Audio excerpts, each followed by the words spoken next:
Türkiyədə seçicilərin prezidentlik üçün ən çox üstünlük verdiyi şəxs Rəcəb Tayyip Ərdoğan olub. O, ümumi səsin 36,2%-ni toplayıb. Qlobal İnfaz xəbər verir ki, bu nəticələr Asal Araşdırma Xidmətinin noyabr sorğusunda əks olunub.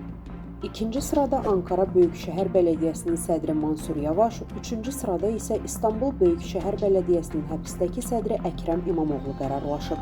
Belə ki, Mansur Yavaş 22%, Əkrəm İmamoğlu isə 20,4% səs toplayıb. Digər namizədlərin yığdığı səs faizi belədir.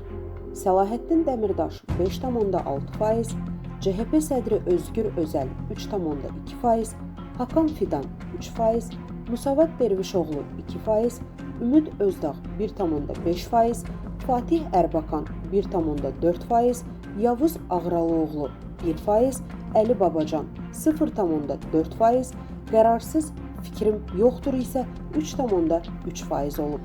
Sorğu 1-9 noyabr 2025-ci il tarixlərində 26 şəhərdə 18 yaşdan yuxarı 2015 seçici arasında kompüter dəstəkli telefon sorğusu metodu ilə aparılıb. Araşdırmanın 95% etibarlılıq səviyyəsi 2,5% səhv payı olduğu bildirilib. Qeyd edək ki, Türkiyədə prezident seçkiləri 2028-ci ildə keçiriləcək. Əziz izləyicilər, xəbərlərdən məlumat əldə etmək üçün kanalımıza abunə ola bilərsiniz.